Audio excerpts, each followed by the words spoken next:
Hey everyone, keeping up with the Cardassians time. This is your DJ host, Nick. This is Rob on the mic. Rob on the mic. Welcome, Rob. This is Joe. Also on the mic. Yeah. Hey guys, we're so happy. Are you testing out a new intro? I'm testing it. I'm trying out new intros. Yeah. Hey. We gotta do our radio voice. All Right, back to the drawing board. I thought it was pretty good. Thank you very much. Dick. How dare you take that away from me? How dare you? You don't take constructive criticism very well. I don't. I hate you. Show meeting. I didn't say it was bad. I just said back to the drawing board. We can flesh out the details. You implied it was crap. You did. Well, I didn't imply it was crap. It was crap. I outright suggested it. It was crap. Hey, guys, welcome, ladies and gentlemen, and everyone. Children of all ages. Children of all ages, from 5 to 95. This is a long, dramatic intro. Yeah. So, anyways, welcome. We got 2 episodes to review from you from Star Trek Deep Space Nine. We got Destiny and Profit Motive. Profit Motive. I'm never good at naming episode names. I can't. We know. Well, and it's also okay. So I do that with episode names, but I also do that with songs. Like I'm really bad with song titles. I don't know. I like this one off this album. It's like the 4th track, and it's really good because it goes. Now, are you the type of person who, and this is how I am, who does directions by things that are near it? Yes. When you reach the McDonald's, turn right. Yeah. No, not that McDonald's. The other one down the street. Yeah, there's a big. Or one of the one that's across from the gas station. The third McDonald's on Orchard Lake. One of the things that I used to do that my wife hates, I say, make a left at the next major light, and she's like, "What the heck is a major light?" I'm like, well, you know when you get to the blinking yellows and all those those are minor lights. Yeah. You go to the major light. So, anyways, that's what I do. Yeah. So I'm a bad. I'm awful with directions. Directions. Absolutely awful. Well, directions I'm pretty solid with. Actually, no, I'm not good at giving directions. But like if I've been somewhere once, I can get there again because I pay attention to the sights around me. I will say, like phones and mapping or whatever that you can get has hurt that ability quite a bit. Oh yeah, it has. Because totally. I rely more on that now. But I used to be back in the day, I could get you anywhere if I've been there once. Not so. Yeah, like Google Maps and everything has boosted my confidence in my directional ability. But it's not your directional ability; it's Google's. I feel like a world sailor. Like I feel like I could go anywhere at any time. You feel like I just need the address. I just need the address. Yeah, I can get you there. I'll get you. I always love it when you're having conversations with like older people. And they're like, "Oh, we'll give you the directions there, and you know, I'll write them down for you." It's like, just give me the address. Are you sure I can write them down? It's like, no. You don't even need the address. Just what's the name of the place? Yeah. Where are we going? Yeah, exactly. Meet me at McDonald's on 12 Mile or something like that. Yeah, I can figure it out. That one's not there anymore. McDonald's on 12 Mile? Yeah. Where? It's gone. The one on Farmington, 12 Mile, or Halstead? Yes, they closed that one down. Yes, because that's your P location. Used to be your P location. Speedway is right by the McDonald's. Wait, why are they closing down McDonald's? McDonald's is doing gangbusters right now. Pandemic, man. Really? I think I feel like McDonald's has just gone through the roof with the pandemic, with the Uber Eats, DoorDash, all that. A lot of places are closing early because they can't staff right now. Yeah, they can't. Yeah. Because people are like, you want me to go risk my life for $9 an hour? No thanks.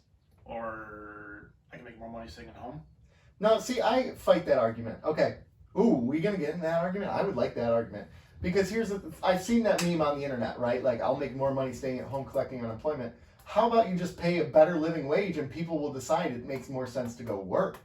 But we don't do that, right? Like, we throw a fit because no one wants to work a $10 an hour job. Well, then maybe pay $15 an hour and they come work for you. Right. Rob's glaring at me. He disagrees with me. He does. Oh, he held in his thought. Not the podcast for this. I will agree, because I had a friend who owned a lawn and landscaping company, and he paid a decent wage, and he had a hard time. People would come work for him for a day and then disappear. That's labor intensive, though. Yeah, that's really a hard job. $15 to $20 an hour, and they don't want to come to work because, quote, I can make that money sitting at home doing nothing. Quote. 15 to 20 an hour. Yeah. Right, but it's not gonna be like that forever. No, it's not. You're right. No, it's So gonna go away. that's a temporary thing, and I think that is a real point. I think temporarily over the last. Oh yes, temporary. Yeah, absolutely. So Yeah, you okay. but I think Yeah. a more long-term solution is to pay a living wage, because minimum wage hasn't gone up in decades. Right. That's not good. Everything else goes up. Yeah, The cost of the CEOs are making gangbusters, like 4,000 and, more you percent. know, that's an even different part of the argument. I'm talking just like the price of everything. Rob is shaking his head. He doesn't. The cost of living has gone up, right? Oh yeah, it absolutely has. So if your wage isn't increasing, but the cost of living is going up, you're essentially getting your money is less valuable year over year. Right. So you're making less and less. We're not going to continue down this rabbit hole. Rob But doesn't want it. As the mediator here, I feel like you're both making correct points. Oh sure, there's Oh. there's always truths in everything. And I agree with you too. It's Yeah. not that I disagree. I think right now what we're doing right now is unsustainable. Right? It is. Oh, absolutely. Right. But yeah. Because 5 years ago, what was happening? Like, come on. Yeah. You know But what we I mean, complain about people collecting what Rob is saying welfare, is a very unemployment. true thing. Yeah. That there are people, and it's not everybody, right? It's not. But there Oh, are no. there are There people are- who are saying, you know, I don't. Why put myself at risk when I can collect that same amount of money or more in some instances by just being unemployed? I That's get that. That's a thing. But then I think we should be paying people a living wage for work that has been underpaying its and you see it in the people don't take that work as seriously anymore, right? Oh yeah. So if you're going to pay a living wage, I think people will take the job a little bit more seriously, and you'll get a higher quality. You'll get a higher quality of work out of that position than maybe you would if it was because you're getting you're getting underpaid. It's a throwaway job. It's a kid. People say that this should be a high schooler's job. I mean, I think we're just all talking fast food worker, correct? For the most part, yeah. For the most part, because that's what we Yeah. got on topic with the McDonald's. But I that isn't now. That's not just the high schoolers. The Right, it's a responsibility. single mom. It's Yeah. a second job. It's Yep. it's all these sorts of things. That's not the way of the world. But you also brought up another important point in there, and this reminds me of a job sometimes doesn't have to pay great, but if they treat you well, then it's more Right. desirable. Like I know people who've worked jobs where they're just toxic environments, and they were good pay, but it's just not worth staying, Mhm. right? And, Oh yeah, the Ambassador Bridge. I'm throwing him under the bus. Sucked. yeah, exactly. So, Throwing him under the bridge. yeah, I see what you did there. yeah. So, I mean, sometimes too, you can pay $10 an hour for a job, but don't treat them like garbage and be like, you have to work this day, and if you don't work, you're going to get suspended, and you have to buy your own uniform, and blah blah Yeah. blah blah blah. People over profit. That's my motto. Speaking of people, though, and profit, I recently heard in pop cultural news that a couple people are leaving a television series. Look at that transition. Wasn't that a good Not bad. transition? That's not bad. That was pretty One of good. your better ones. Thank you. Yeah. Thank you. So, Rob, fill us in on that. The TV show The Flash. For those of you who still watch it, Cisco and Wells are leading the show after this season. Okay. We've been on since the beginning. What season are they on now? 7, I believe. Oh wow.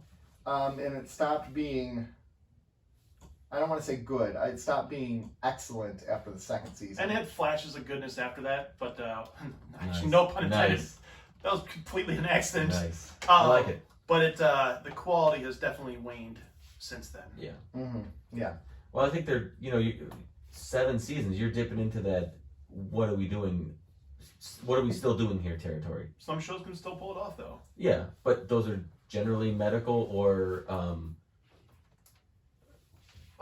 but this was 7 seasons. Right. Yeah. But it ended after 7 seasons. Right. But I mean, Yeah. the shows that usually run longer than that are either animated Mm-hmm. or they're based on medical, fire, or police, Mm-hmm. or some sort of real life like law shows, police shows, medical shows. Yeah, we've talked about that. Look Like at how your Law and SVU can sustain. Yeah. And yeah, exactly. We've talked about Because that. you continue, real life continues to give you material. Right. Mhm. So this is art imitating life. You mean Imitating medical shows have something to talk about that relates to our world right now? Oh, they gobbled up the pandemic. Never heard of it. They did. They, like Grey's, Oh, yeah. definitely leaned into it or Oh whatever. yeah. But I mean, you're getting material. What the writers are probably like, yes, I give, know, give I me just- all the I pandemic. just feel like when I go to my TV shows, sometimes I want a suspension of reality, especially when we're living Oh, I in a agree. traumatic time. Oh, absolutely. Yeah. So like when my wife watched Grey's Anatomy and she turned it on, she's like, "Oh my gosh, this is about it," or "This Is Us" did that too, and it's just like, it's just so. You want to disconnect. I don't want to believe like it happens. So. But go ahead. No, I was just real quick on that. I think it's important for those shows to be like staunchly realistic, though. Yeah. Like This Is Us, Grey's Anatomy, which is not realistic. They want to think they are, but it's just not. But those are because those shows want to connect emotionally with their audience, right? They're not necessarily just entertainment. They want an emotional connection with their audience. So I feel like they really lean into what's happening in like current events. Mm-hmm. I feel like those kinds of shows lean into it a lot harder than, a superhero show or even like some sort of sitcom. Yeah. Yeah. Even going back to the Flash, though, I think that show would do when all those CW superhero shows would probably be better if they went down to more of a limited run. They could focus on a singular arc rather than having to have all the fluff, because the fluff is where it gets kind of lost. So how many episodes a season? I think they're 22 now. So they're still kind of running the old TV model of Yeah. 20 some episodes for a season, Yeah. rather than the streaming model of like 10 to 12 or so. Yeah, and I don't know what Yeah. the production for like a CW or a NBC would be for that. To kind of go, all right, so we could put more shows out if we just rotate them. Kind of like what they're doing with Star Trek and what's the other thing they kind of like almost like the MCU shows, where it's like they run one, give 2 weeks off, they run another, give a couple weeks off. So Yeah. I think if they looked at that, they could probably crank more shows out and give the actors more time, which means maybe the actors would stick around and then they have better focused stories at the same time. Mm-hmm. Yeah, I totally get that. So you think they should even for network TV, you think they should mirror the For streaming model? Yeah, for certain ones, because one thing I've noticed, because I don't watch The Flash religiously like I used to. Like Nick and I both will tell you that the first 2 seasons, especially the first one, were really good. Yeah. But I think there's so much, they have to fill so much content for their mystery story that's going on, that it loses a lot with all the fluff of it being drawn out for so long. Mhm. Yeah, it really does. So do you think that the streaming model of like 10 to 12 or 14 episodes for is going to be considered a season? Do you think that's going to be the new norm, even for network wish. I TV? kind of think it should be. I Maybe wish. other than maybe some sitcoms that I think they can run. But I And- mean, even look at like a show like Deep Space Nine. I bet you, if you look through the course of a season, you could find 7 episodes or so that you could be like unnecessary. Well, at the end of the season, let's do it. Well, the ones that you should cut. If you Yeah. would have to cut, ooh, that could be interesting. Cut it down to like a 14 episode season? Well, that would be tough because what from that episode takes away from other episodes and so on. Maybe. Yeah, maybe. Does Good, this, maybe. does our second episode today take away from anything? It could actually. I'll tell you. We'll talk about when we get to the episode Yeah, because Profit motive? no, we'll talk about when we get to We'll it. talk about it when we get to it. Yeah. We'll talk about it when we get there.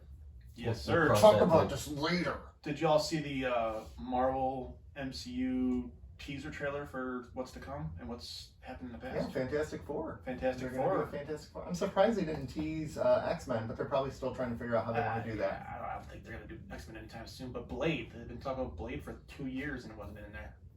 Yeah. Oh, yeah. And how is Marvel gonna do Blade justice? Especially because they got to do a PG-13 Blade. Yeah, I can't see it, man. They're not gonna go R. Yeah, and it's going to be Marciana Ali as Which I'm fine Blade, which is a really good Yeah, casting. Absolutely. It's a nice because Wesley Snipes was great as Blade.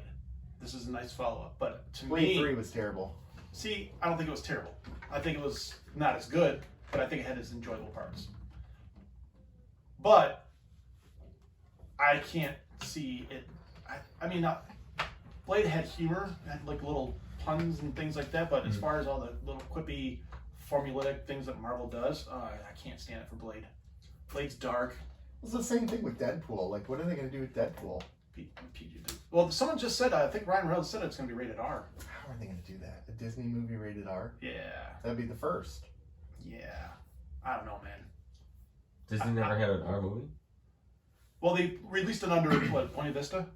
When it was rated R or PG-13, like The Rock, for example, was a Disney movie, but it was released through Buena Vista. Was Armageddon? No, that was Touchstone or something like that. But they had their other companies that would release them kind of away from Disney.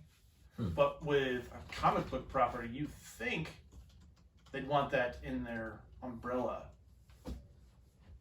Yeah, but I feel like Marvel looks their fluff so much, I can't, it's just Blade, I can't wrap my head around it yet. I feel like it's a buyer beware type of situation with Blade and Deadpool and properties like that. Like, do it justice, but I mean, know what you're getting yourself into.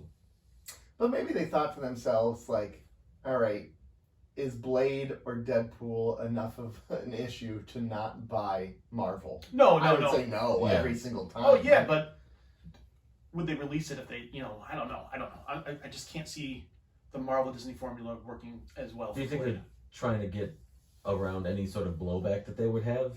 Like, I don't know. Because then it's like what did you expect? That's Deadpool. What are you expecting? This isn't Avengers. This isn't happy-go-lucky. Yeah, just watch superhero Deadpool movies. 1. Right. There you go. Yeah, you know what you're getting yourself into, Right. or should be. Right. You just don't. If the property bugs you that much, you would just let it sit by its side, leave it alone for a while, and bring it back in your lighter, more enjoyable, more accessible tone. Just let Deadpool be Deadpool, man. Yeah, let Blade be Blade. Yeah. Let's kill some vampires. They don't all have to be like. Yeah, they do. They all have to fit that formula. Well, it's gonna bite them in the ass then. Which is kind of cool because the Captain America movies are really the ones furthest away from that formula. If you look at Winter Soldier, Right. But it still is quippy and it's humor. Yeah, it still had. Yeah. Those little tropes. Yeah, but anyway, I Blade. It's hard for me to wrap my head around them for that. Yeah. I get it. You ever watch Smallville? Long ago. Yeah, I didn't see it start to finish, but I watched enough of it to. It's a guilty pleasure of mine. I love that show. And the two lead actors, Michael Rosenbaum and Tom Welling, said they've been trying to get a animated series for. I read that. Yeah. I read that. Yeah, so I just wanted to bring that up because I love Smallville. Tom Welling also said he would love to play Superman in the new Batman universe, or the Earth 2 universe with Robert Pattinson. I'm sure you would, because you have not done anything since then. He's done little B parts with nothing major. Yeah, but nothing major, but to be... I can work. Yeah. Hey, his appearance though. I'm free. His appearance in Crisis was just pretty made me cool. so happy though. But that he gave up his powers. Was Yeah. interesting. But even without his powers, he could still be Lex. Was pretty He's cool. huge, man. Yeah, Guys, he's just beefed. yeah. He's beefed. jacked. Yep. It was good. It Hitting was the good. weights. It was a nice little 5-minute Like a little homage. Yeah. Homage. homage. Now, how do you guys? Now, I've heard. You say homage, I don't know, I don't know, because I think I usually say homage, and I don't know why I said homage. and I don't know. you say homage. You said homage. You said Homage. Homage. homage. You said homage. He's called Cardassians for some reason. Yeah. Kardashian. All kinds of silly things. Anyways. Anything else, gentlemen? I don't know. We were talking G.I. Joe movies too, Oh, yeah, that's right. You were. which Which this will be the one where I'm the one who's out of this one. Yeah. Well, first of all, you there's did you not see any of the other three? I never saw any of the G.I. Joe movies. They were not good. They suck. They were not good. They're awful. at all. Yeah, that's what I We heard. were talking like Hot garbage. I don't understand why they don't use the source material. I don't know why. So Marvel's done well taking the source material, altering it, and ran with it, right? DC's the same thing. Yeah. the Snake Eyes. So, as you well know, I'm a G.I. Joe guy. Yep. I'm a Snake Same. Eyes guy. Same. That run of Marvel, especially when you get to the 90s through like the 120s, was so darn good. And Snake Eyes' origin story in the comic book was awesome, tragic, awesome. It was perfection. Yep. And I just fear that they're not going to respect that source material because it was so tragic. It was just so good. And I just worry that they're not going to do that in this movie because why mess? They haven't done it yet. No, well, he took a vow of silence over getting his face blown off, saving people. That's a terrible decision. So stupid. So stupid. They got to go with this whole thing, man. It's so good. Yeah. But they haven't respected the source material up to this point. So that gives me no confidence that they're going to do it with Snake Eyes. No, I mean this looks like it's a little more not as tacky as those first two movies. Yeah. But who knows at this point? I don't know. I feel like what we said. I feel like G.I. Joe is such a great property. It's got a lot of potential too. It does, and they're wasting it. They're just absolutely blowing it. Oh, I agree. Yeah, I agree. And if you did it right, if you took it, even if you took the Marvel approach to it, I don't want to say take it too more seriously because it's guns. Yeah. You can't. I don't think it would do well with rated R. But I think if you took it a little more seriously, and still did your Marvel treatment or whatever you want to call it, it could be really, really, really lights out. I think the perfect way for them to do it would be for it to fall somewhere between what Marvel does and what DC is trying to do. I think that's a good way to look at it. I think you're right. To get some of that seriousness. I think DC is really trying to be on the a little more serious side. Why so serious? And then I think Marvel has upped the cartoony type of like over the top superhero movie. Right. Whereas I think if you take G.I. Joe, you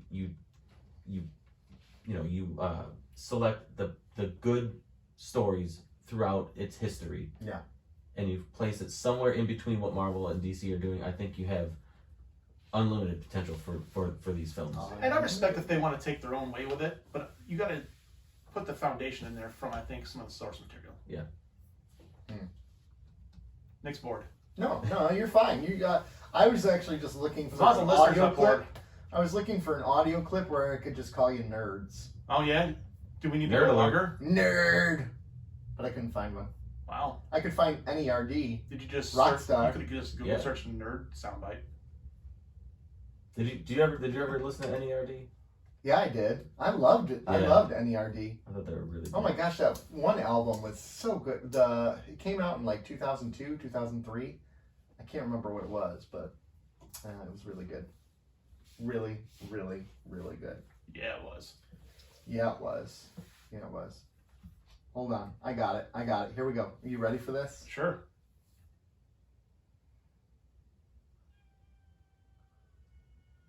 Oh, Homer, yeah, nice. There you go. That's a good one. That is a good one. It is a really good one. I like that one. So, anyways.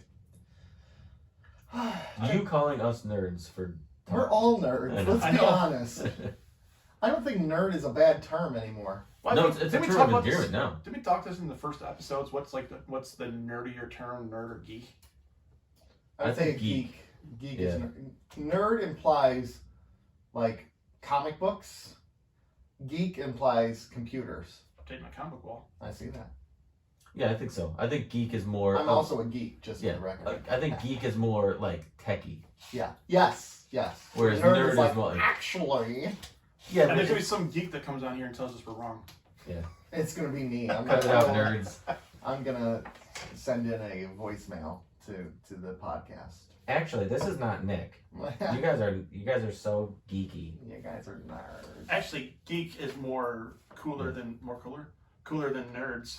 So yeah, we'll get. Who knows? Well, gentlemen, anything else, or should we? Let's do our thing. Okay. Transition. Everybody's to here Star for Trek DS9 anyway. Okay. Are they? I don't even know. Yeah. To be honest, I don't even know why you're listening. Yeah, Whoever you not are, at I all. don't know why you're listening anyway. Thanks. Yes. Yeah. Let's do it. Well, let's take a quick break. We will become right back listen to these commercials here. We'd love for you to hear them. Did you hear them? It was a good one, man. Did you hear? I did. Did you take a moment to listen, to hear? Joe's walking away from our podcast right now That's because he's not on screen right now. he's not on screen. On the He's YouTube got- broadcast, so he's you just got- need to bring it this way. He's got to fix it. So Joe, I mean, this is a hot mess. You know, This is a hot mess.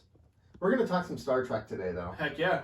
We got some good ones to talk about. We got Destiny. Destiny.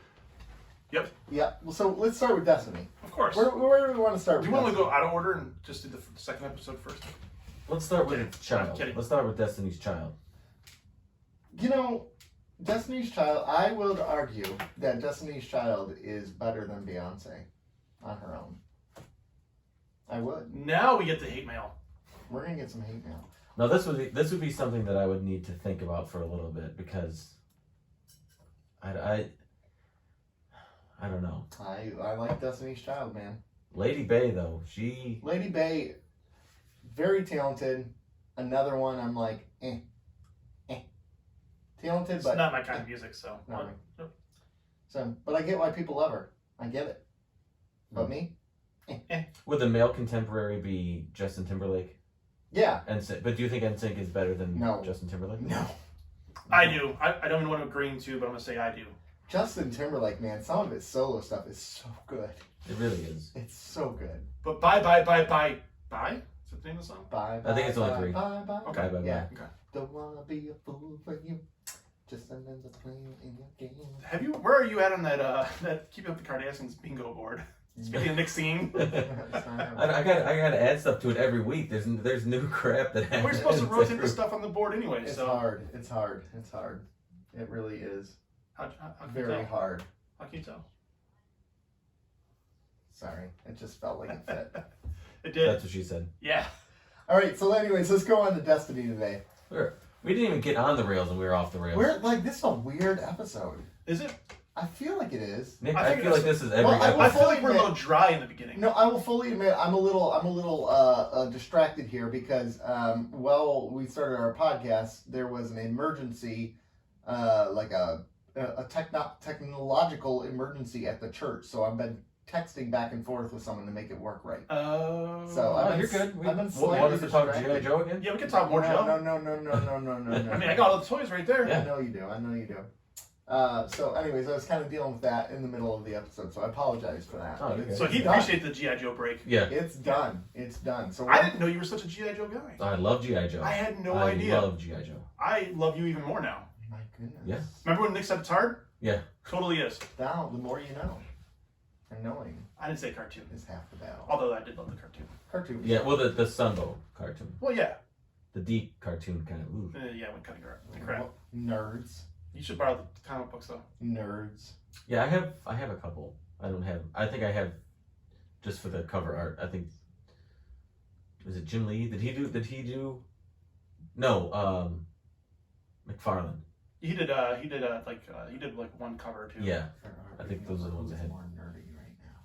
Oh, it's me. It's a tough. Yeah, I think Rob definitely would. Especially if we're going comic books. Yeah, Rob is the master of comics. He knows things.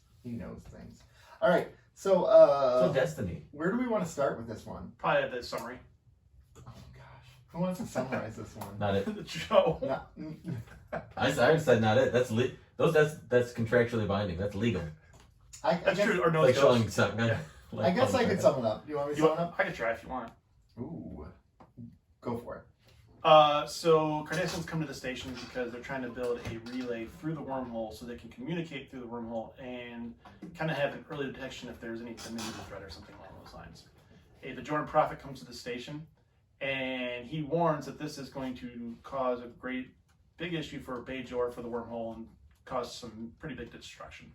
Okay. Sitso has to eventually kind of ignore it, but then walk the line if he believes it or not. And Kira, the whole time, which is actually really cool, has to fight between her duty and her religious faith. The duty. Yeah, I did say duty. And the B story is basically, really isn't one that kind of relates right into the A Yeah, story. there really wasn't a B story. No, here. nope. So Along the line, everything works out well, but not as I expected. Okay. Well, Yeah, there really wasn't a B story. I mean, they tried to do the real quick with O'Brien and the Cardassians. I didn't think there was a B story, but it was. no. It was just a fun little a quip. side note. Yeah, I think they did a few of those like just little side note things. Yeah. In the story. Yeah. So right away, I thought the stinger, I guess it's not a stinger, but like the opening scene for the episode was really fantastic because it begins with Quark in there, and I think anything with Quark is pretty solid. Bringing his spoiled beverages. Kanar. Yeah, bringing spoiled Kanar. But then there was this line that I really love. So I'm gonna play you a clip. Okay, you want to hear my clip? Yeah. Clip us.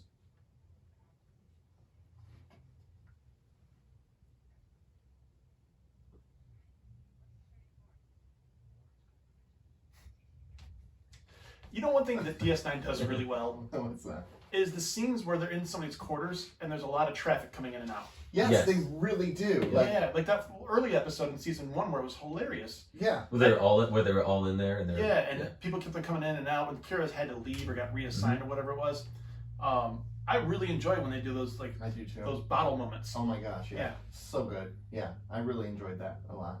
But it just because it also feels very natural for the characters. Right. It feels like these characters do belong together and they spend a lot of time together because they're so.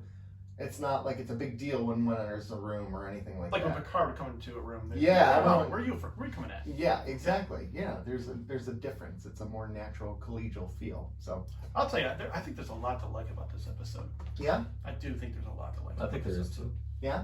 Yeah. Tell me about it. Tell me about it. Well, first of all, the idea they came up with to get that relay over on the other side of the wormhole so they can actually communicate through it. Yeah.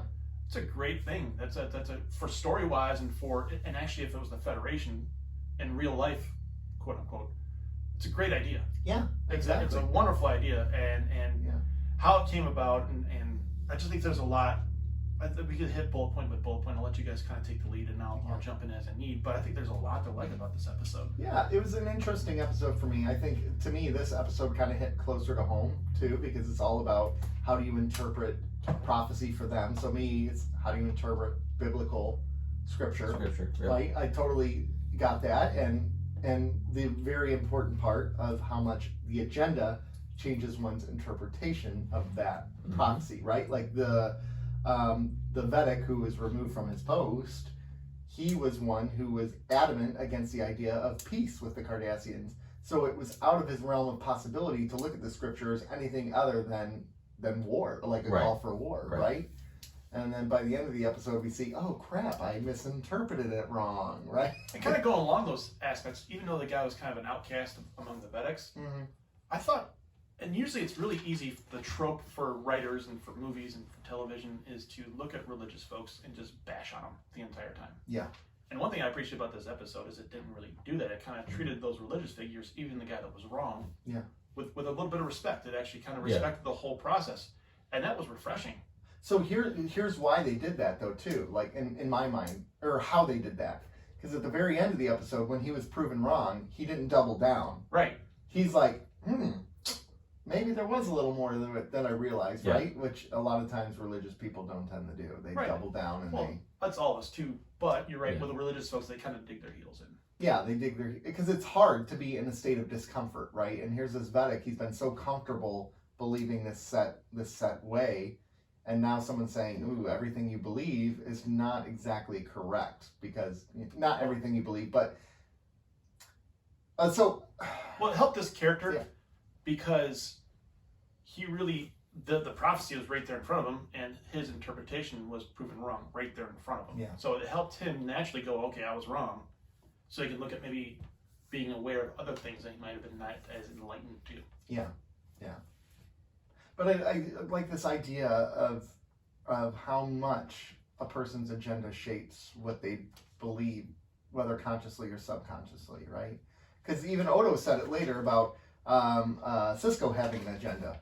his agenda was he wanted to separate himself from being the prophet. He didn't want that to be a Right. big deal for him, right? And I thought that was pretty cool. So therefore, everything Cisco is doing is to reject the prophecy and say it's completely wrong, when in reality there was a scientific explanation behind it, right? Because the prophets weren't really gods; they were corporeal, thank you, corporeal aliens who exist outside of time. So I thought that was pretty fascinating how they went down that rabbit hole. And We've seen this before though,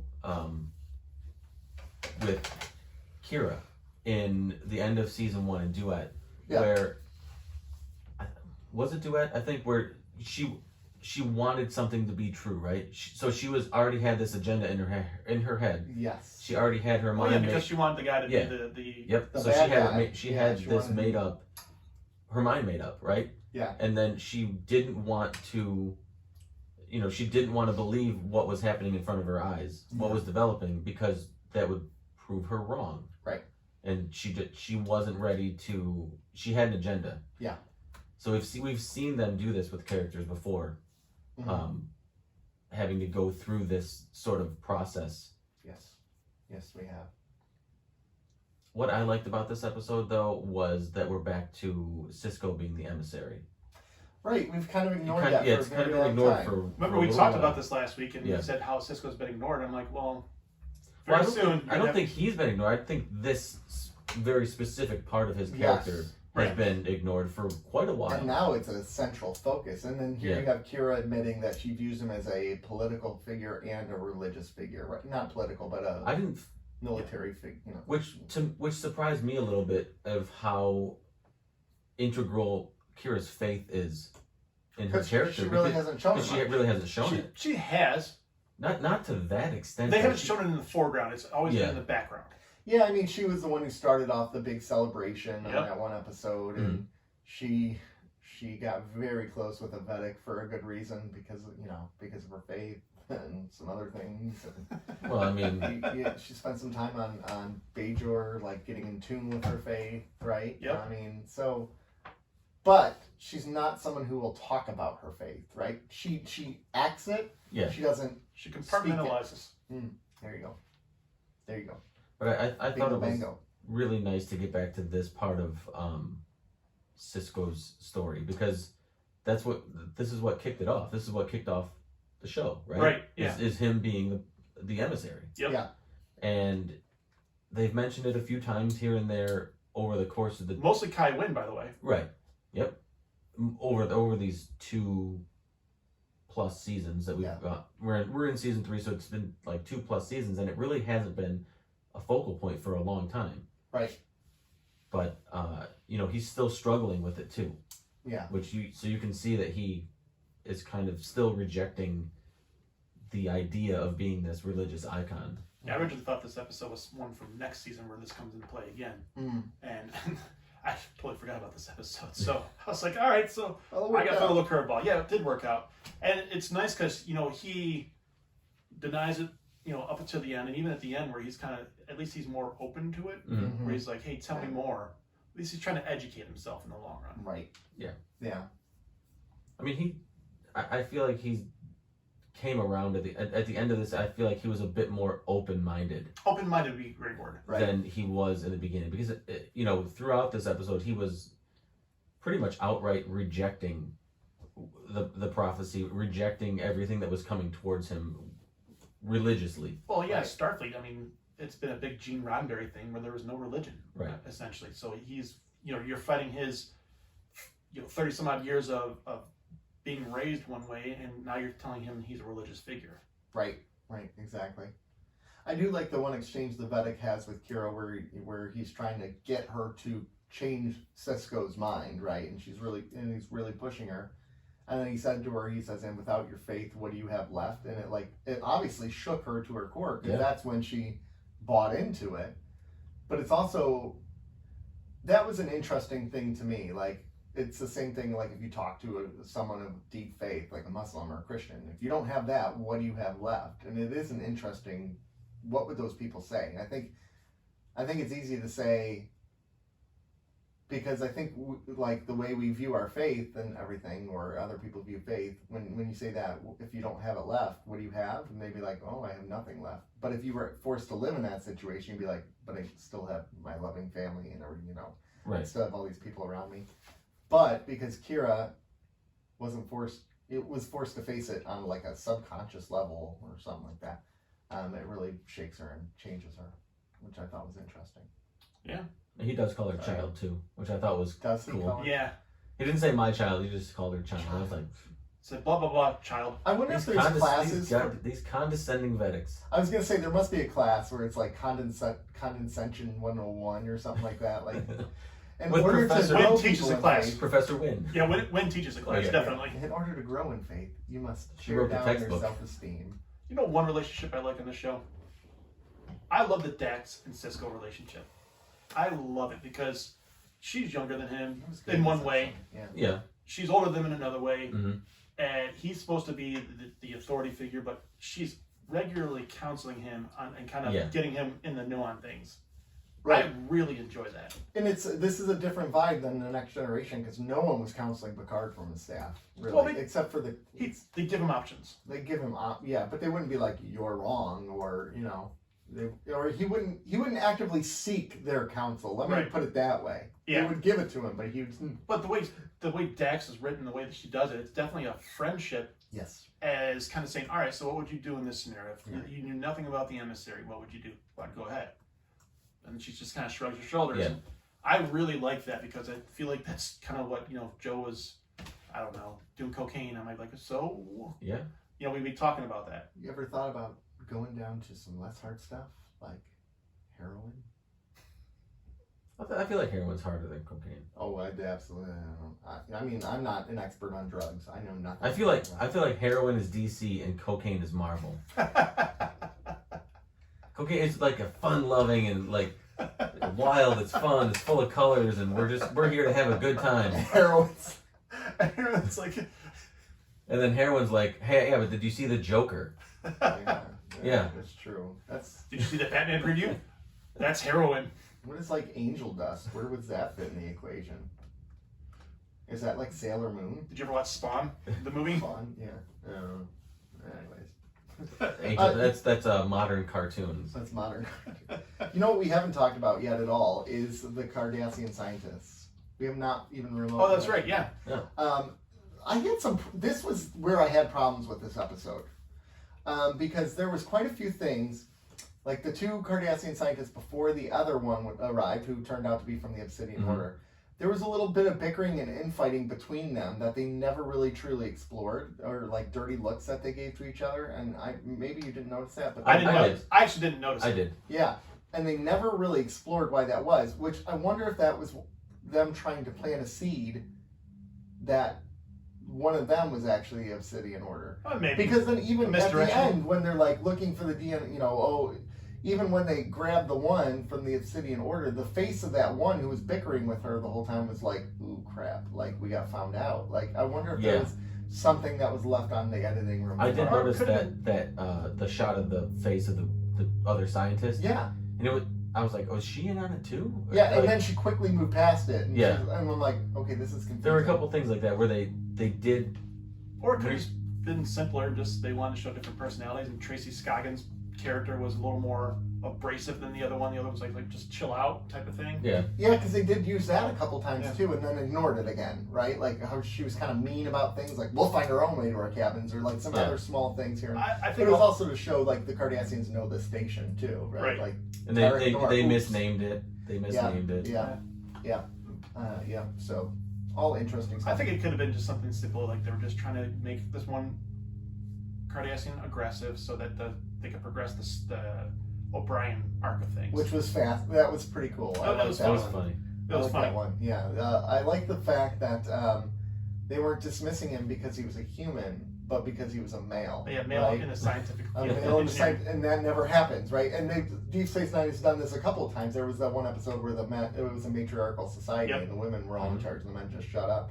So it's always great when they turn that on its head. I was wondering how O'Brien, what he thought about a Cardassian female coming onto him, because he's been pretty. Sorry. I'm sure she is. Yeah. She's adorable. She came right onto him, man. She worked it hard Yeah. too. Yeah, she did. Grabbed his hand and started rubbing it, and he's like, And he just is Like ignoring she came onto him like real quick in that scene. It was out of nowhere. It was after that they got in the After- argument about how he can do Right. things, like he's a scientist, and when he said, "Get out of my way." yeah, and so then all of a sudden she's like, "Oh my gosh, he's not But he's been worthless." pretty outspoken about his dislike for Cardassians. Yes, and we didn't So I see wonder- this here. No, he seemed kind of flattered by it. Yeah, Which, I mean, it is flattering when somebody finds you attractive, right? So I well, I mean, Me take, either, take it from unfortunately. take it from me. take it from me. Thank God for Joe. Yeah, right. Ugh. Yeah. But I mean, it so I'm sure he was flattered by it, but I just wonder what he was thinking inside. Like, it's a Cardassian. Like, he doesn't like them. Yeah, but here, what was so interesting is you didn't feel that tension with him towards the Cardassians No. in this one at all. Mm-mm. Other way around, certainly. But he was kind of like, Well, in one of the meetings, in I think one or two of the meetings, he did have some facial expressions where he was like, oh yeah, that's true. they were being kind of dismissive, like he doesn't know what, like they can do it, and that like O'Brien is not needed, right? And he kind of had these facial expressions like, well, it's my station, and Right. I'm the chief engineer here, so. Yeah, back off. So I feel like he did have a little bit of contempt, but not as much as we've seen in the past. Yeah, exactly. What he said. What she said. All right. I think it did a nice job the way it kind of kept the quote unquote tension, where things would go right, and then they'd find a way to make things a curveball thrown in, and things Right. would go right, they'd throw a curveball. So Mhm. the two Cardassians, 3 Vipers when the third one shows up. Mhm. The Comet finds away from the station, but then it gets sabotaged and it starts going towards the station. It goes into they did a nice job of kind of throwing twist in there to make things more difficult for the characters. Yeah. And it kind of kept the tension up for this episode to kind of go towards that prophecy and build towards the prophecy being more true. Yeah. I think they did a really good job with holding just the one story, Yeah, they really did. because I thought it deserved it. I thought it deserved all of the time. To flesh Because it out. Yeah. yeah, because we haven't seen this story talked about much. So a B story to this, there wasn't one, and I don't know if they needed one. I don't think it did. Right. I would agree. I think it was great on its own. It's fun that their belief in science made the prophecy come true. If you think about it, It's really true. yeah, it's just a fun twist on that. But again, could this also be they had an agenda, right? So everything just fit into place, right? So it's kind of like when people go to the Book of Revelations and they're like, it predicted September 11th. Oh, no, it didn't, because that's not even what the Book of Revelations was about. But like, sometimes or like seeing the face of Mars, or the face of a human on Mars, right? We force our belief system onto something to fit into that mold, you know? So, like, maybe that prophecy had nothing to do with it. I don't think it did, because it was the aliens who prophesized it, because Right. it exists outside of time, but... Oh, they're aliens, not prophets now, huh? mm, Total Federation way to think about things. I thought it told a good story about how, faith and science can coexist. Agreed. They kind of almost need each other. There's a mutually beneficial relationship that they have. Yeah. But it's not usually looked at that way. It's usually you're hard one or the other. Well, Right. to Nick's point last week, where he said, "Why can't it be both?" The Book of Genesis. Yeah. And whether I agree or disagree, I don't know. I haven't given it much thought. But the 6 days, why couldn't that be 6 God days and not 6 trillion years or whatever it is? Yeah. Why can't creation be there, but then evolution followed afterwards? It's an interesting way to think about it, and why can't they coexist? Right. You're not wrong. Yeah. Why can't the prophets coexist with science, right? I mean, why can't this prophecy exist with it? And it does in this episode, we see that. I think this is the quietest Nick has been in an episode. I know. Yeah, I think the tech stuff early shook him. Yeah. It shook me. Well, there was another one just now too. It shook me a little bit. Do you want to pause? No, I'm good. You good? I'm good. You good? I can move past this. Okay. You are quiet, but I feel it's okay. You know what though? Like, okay, I'll save this confession until we get to rating. I'll save it. Uh-oh. All right. Profit motive. There we go. Let's do it. You got the summary on this one. We got. Oh gosh. See, here's the thing. Oh. I'll do it if you. I got it. Great. Oh, I can. Oh, Okay. All right. Thank you. Grand Nagus shows up on the station. Yeah, he does. Why is he on the station? I don't know. You know why he's on the station? Nope. Because he's got new rules of acquisition. But these new rules are whack, yo. They are the opposite. Greed is no longer good. Greed is bad. Greed is eternal. Greed is dead. So, it turns out that the Nagus now is all nice to everyone, and it just doesn't seem right. And we have a problem with this because this ain't right. So Quark is investigating and trying to figure it all out. Turns out Grand Nagus was initially coming to the station to sell an orb to the Bajoran people. And as he was going through the wormhole, he had an experience with the prophets / aliens.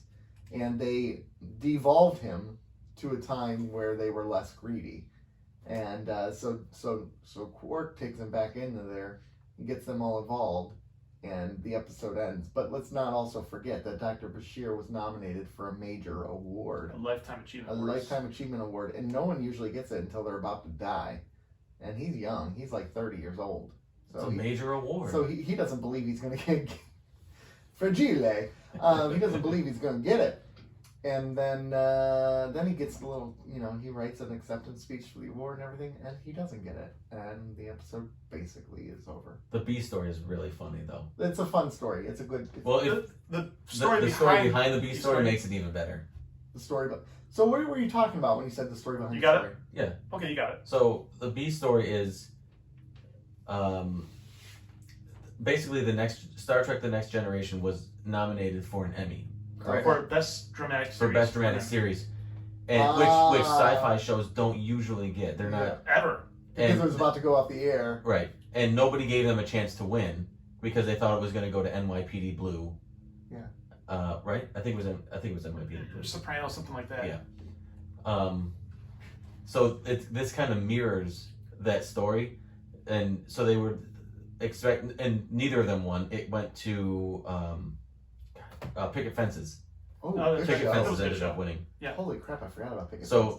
But there was obviously some bitterness with Star Trek. And that is a fantastic B story. So doesn't it make the story better? It makes the B story when I originally watched it, I'm like, but then I read the story and I'm like, oh, that's fantastic. Yeah. And you could tell that they knew that it's like, so when you buy a lotto ticket, right? You know you're not going to win, but there's always like, oh, I'll buy this house, I'll go on this vacation. Oh, everybody does that. You always That's have that the in the fun back. part. So it's kind of similar to that, where the Next Generation production knew they weren't going to win, but then they started to believe it, and then they started to hear it, and so started to get a little bit of buzz. I love the fact that their bitterness, they wrote a story about it. Yes. That's really awesome. That And is they didn't- fantastic. They didn't hide it either. They did not hide it. That changes the way I view this episode quite a bit. Actually, Yeah. for the better. I like that. And once I knew that, I was like, okay, this is awesome. Yeah, Yeah. that's pretty cool. Once I read that, I was like that because watching it, you're like, what is this story? It's Like, out of where nowhere. is It it going? doesn't make any sense. Right. Yeah. It's out of context. It is like its own entity. It's in a vacuum. It doesn't lead to anything, and it didn't build on anything. It doesn't make sense that he should be nominated at such an age. Yeah. But once you read the behind the scenes of this story, it's so It's it great. So good. That's really cool. No sci-fi series had been nominated. Mm-hmm. Bashir had no chance, had no business getting nominated. It was so good. Yeah. Once you learn that, it's like, this is awesome. I love the cattiness. It was fantastic. That's really good. That's really good. I had no idea. And to put it on a Ferengi episode is really good too. Yeah, it's a good place. It's a really great place. I like, kind of off topic, but I like how at the very beginning, Quark is trying to get rid of self-sealing stem bolts. Yeah, from this first season. Yeah, Yeah. that he got stuck with, right? I love how it's still part of the show. Like, that's fantastic. And there was some other stuff going on that made me a little uncomfortable. Can we Yeah. talk about it's basically a sex scene? It Yeah, you got a was. hand job right there on Yeah. network TV. Lobe job. Yeah, lobe job. It was very Lobe uncomfortable job was for me. called that from now on. That's what yeah. But I mean, Yeah. it was. You got some umaks right there, man. Ooh, dear. I feel Get- dirty being on I the mean, show. He was getting that lobe job. He yeah. Can you not rub each other's ears on Did live it do it air? for you? That's not. Well, I got headphones on. You can rub my lobes. We gotta I'm get gonna this take them off. on the YouTube broadcast. This is Yeah. getting very uncomfortable for me. Do you all need an intervention? You like to watch. Do you want a lobe job? No, I'm quite okay. I got my jug of water, and I'm good. But yeah, it was. It's always interesting when they show these scenes where they're like rubbing, because the Quark or whoever the friend gets they'll give you anything you want. Yeah. Which is very true. But he still It's- didn't in that one. He got what he wanted. Yeah, he He worked her. He did. Yeah. Yeah. Yeah. Maybe she just wasn't that good at umaks. I don't Yeah. know. I guess so. Yeah. Who knows? Can I tell you, I don't like devolved Grand Nagus. I don't like how the Ferengi used to be. No, It just you're seems so supposed odd. to, and you're supposed to. That's the best part. I know, and I don't. No, I'm not like, at all. can we just get back to the greed and profit, please? Yeah, backstabbing, Yeah, distrust. it just doesn't feel right. Right. I know it was, but it is also Benevolence? interesting because here's the Federations, or like here's like Cisco being like you're not an evolved people, and in reality, they did evolve, but evolved into a state of greed. Right. Right. And where humans evolved out of a state of greed. It's kind of interesting. Each evolved according to the needs and stimuli around in their societies, Mhm. right? Right. So that was fascinating. I like that a lot. Yeah, I want my Ferengi greedy and looking for profit. That's what I want. Yep. It was a little interesting. Part of this episode to me was a little. I wanted to really like this episode, but I felt it was a little too goofy for me. And sometimes goofy is good. Don't get me Right. wrong, but how the Nagus was a little like Yeah. when he was in the bag and he's like. Yeah, it He's was got a little, great laugh though.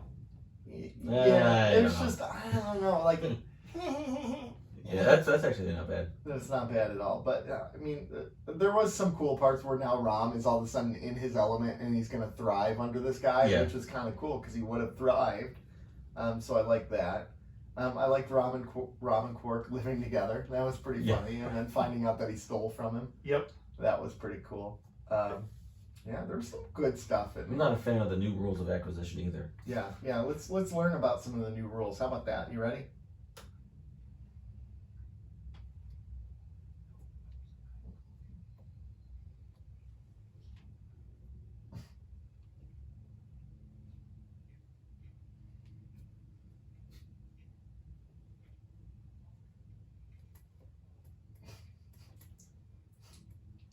Smile.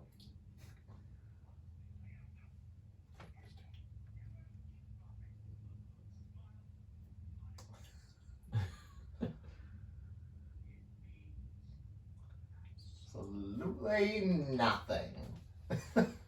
A good deed is its own reward. A good deed. How terrible of a rule of acquisition is That's that? this. Oh It's my! junk. And every single that was so great. And then at the end, he's like, "Greed is the purest, most noble of emotions." I like that part too. Like it was just fantastic. Now, you guys, you may not remember and you don't know. So you were talking earlier. If we can we eliminate 7 episodes from a series, Mhm. and it still kind of go along? This episode is really the story of a beginning for a longer Ferengi story. Okay. It really is. You can kind of watching it, knowing how the show ends, and know what twists and turns it all takes. Earmuffs. You could see a lot of things that are to come or not to come.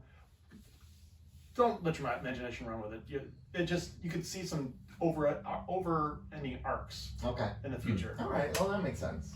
Where on a second watch you can appreciate that, on a first watch you won't. That totally makes sense.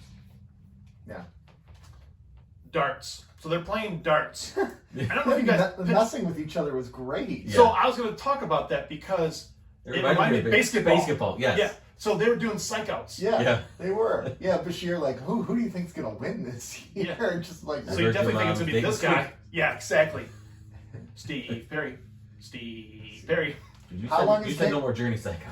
how much longer is Keiko on Bejor? Like, Yeah. that was a good set. Yeah. And then it was over. Like, that was, I had to think immediately of basketball. man, did their too. friend. Oh yeah, but their friendship has grown so much. Oh, yeah. Because before Bashir would be getting, or O'Brien would be getting annoyed with him, and now they're kind of giving it to each other, Right. Yeah. and it's a really cool. And it happened organically, which is nice. Yeah, you could tell there was friendship, and everyone was like in on this Bashir thing. Like, everyone was pumped up for him. Dax was, even Odo. Yeah, they really wanted to So, win that Emmy. so everyone on the crew Yeah, everyone on the crew wanted to win that wanted Emmy. to win that. Everyone on the crew wanted to win that Emmy.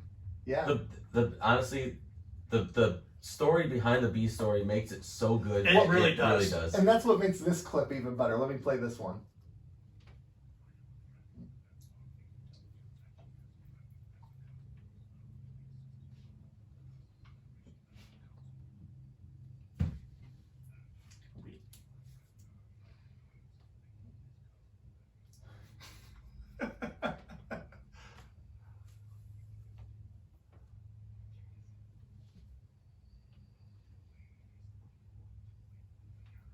NYPD Blue is not going to win the Yep. Emmy. Right? So now that's what I hear. Because here's my thing when I was watching this part specifically. I'm like, this is not Odo. Like, this is not his character. And it annoyed me. See, But now I'm like, shoot, it wouldn't have been like the Next Generation crew to be like so pumped about winning this award. yep. But it got into their head that they could win the award, so they all got excited. So Yep. it all makes so Well, much that's sense. Paramount saying, "Hey, we can get this. We'll do a campaign. We'll do everything to get you hyped up. This first sci-fi show to be nominated for this. We're gonna get this hyped up. We're gonna do this." Yeah, And so that's Odo. yeah. Which normally they would have just been like, "Oh, it's a sci-fi show. We're not gonna, Yeah. we're not gonna push this." Exchange maybe. So your friend? Well, actually, it's not my friend. It's my friend's. And that was just so now, because one of the notes I wrote is it felt like these characters were out of balance this episode, but now it makes so much sense because it's a big screw you episode. The writers were like, "Screw you. We're gonna do this, and we're gonna have fun with it." Oh my gosh. This went from being an average episode to a great episode to me because Yeah. of that alone. But I agree. okay, but here's the thing though. I'm gonna have to be like in a jury where they strike evidence from it. I'm gonna strike this evidence from it when I do get to ratings. I have to. I have to. What? I have to strike that evidence. This is. Nah. I do. I don't know if I like that. I don't like it. It's weak. I don't care. Weak sauce. Weak sauce. Weak sauce. Um, Face is weak sauce. Oh, snap. Do you have more? Nachos. Do you have more? See, you know what I liked was the way that they wrote "profit" in the title, Oh yeah. because it is Ferengi, so you would think it was profit, Profit. Profit, but Yep. it's profit like the profits. When I was googling it earlier, I was typing it as profit, and it kept on coming up the other way. Yeah. Yeah. Yeah, that's well done. You know what? I didn't even think about it. I thought I was being an idiot misspelling it. That was well done. Yeah, that's fascinating. I never really thought about It's that. clever. Yeah. It is pretty clever. Pretty clever indeed. I think that's all I got for you guys. Yeah. Yeah, I don't have a lot. I didn't have a lot. For I this don't think one. this was not a deep episode. No, not at all. Yeah. Most Ferengi episodes aren't. I mean, you can mine stuff from them, especially if they're not like 100% Ferengi centric. But it still advances a Ferengi story. Right. Those are. I feel like those ones are a little better. But when it's the Nagus episodes, usually aren't. No. There's not a lot to really No, it's Quark derive running from around it. trying to make the Nagus happy. Yeah. and I think they just have fun writing them, Mhm. and they have fun doing them, and it's a tempo reset. What's the actor that plays Nagus? Well, Sean Wallace. Yeah, I think he has so much fun playing that character. Yeah. It's interesting. So, anyways. Alright. Ratings? Shall we go on to ratings, gentlemen? Shall we do it? Do it. Sure. Do it, Destiny.